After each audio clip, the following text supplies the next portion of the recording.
Kejaksaan Negeri Toba Samosir menerima pelimpahan barang bukti dan tersangka kasus dugaan penistaan agama yang sempat menggegerkan publik dan viral di media sosial, medsos, beberapa waktu lalu. Kasus dugaan informasi dan transaksi elektronik itu dilakukan tersangka Lukman Dolok Saribu yang berdomisili di Sorong, Papuan Barat terkait konten ujaran kebencian dan penistaan agama melalui postingannya di media sosial pada akun Snack Video.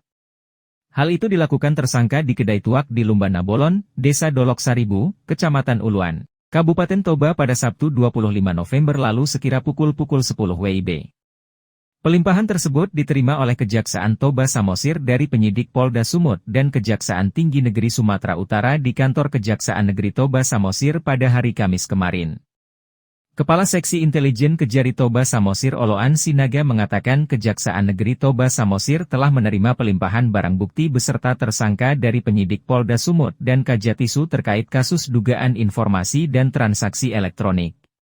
Oloan menjelaskan, setelah berkas dinyatakan lengkap dan dapat diterima, tersangka langsung dilakukan penahanan di rumah tahanan kelas 2B Bali G. Selanjutnya, pihak Kejari Toba Samosir akan menyiapkan dakwaan dan menyusun surat dakwaan untuk dilimpahkan ke Pengadilan Negeri Bali G Kabupaten Toba agar secepatnya disidangkan.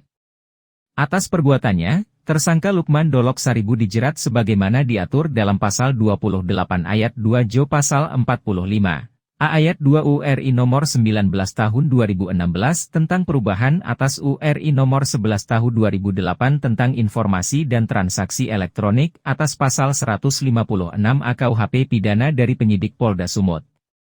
Diketahui sebelumnya, Lukman Dolok Saribu diamankan pihak Polres Toba dan kemudian diserahkan kepada Polda Sumut untuk dilakukan proses hukum. Oloan juga menjelaskan bahwa tersangka Lukman Dolok Saribu saat melakukan dugaan penistaan agama menyebut ujaran kebencian kepada kelompok tertentu atas situasi konflik yang ada di Palestina saat ini.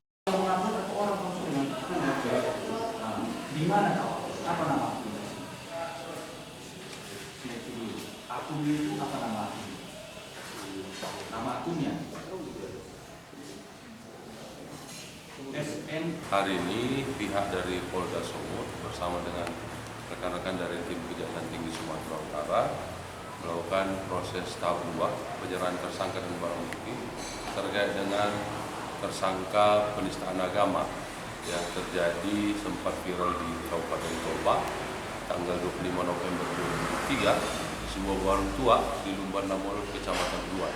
Jadi hari ini dilakukan proses tahap 2 untuk ditingkatkan ke penuntutan. Kita akan disidangkan nanti di Pengadilan Negeri Bali G. Dalam waktu dekat kita akan limpahkan perkara tersebut dan terhadap tersangka tersebut sekarang ditahan di rutan Bali G. Dari hasil pemeriksaan Kejaksaan Toba Samosir sendiri, Pak, seperti apa niat pelaku untuk hal ini?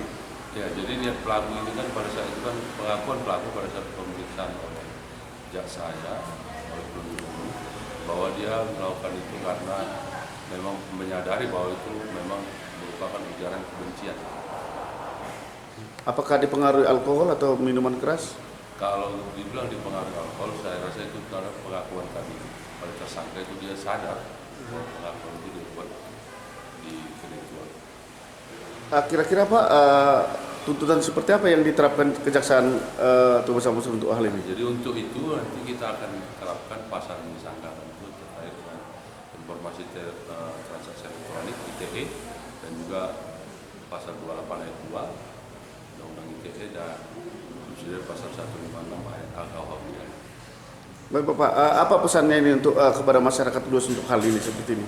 Jadi kita berpesan kepada masyarakat agar cerdas bermedia sosial. Kita juga harus hati-hati dalam melakukan postingan-postingan dan juga untuk menyebarluaskan berita-berita yang belum kita tahu kebenarannya.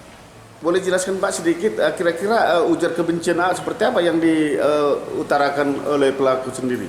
Nah, jadi terkait dengan ujaran kebencian yang disampaikan oleh tersangka adalah terkait dengan terjadinya peperangan antara Israel dan Palestina, bahwa si tersangka secara garis besar mengajak untuk melakukan pemboman terhadap kaum-kaum tertentu.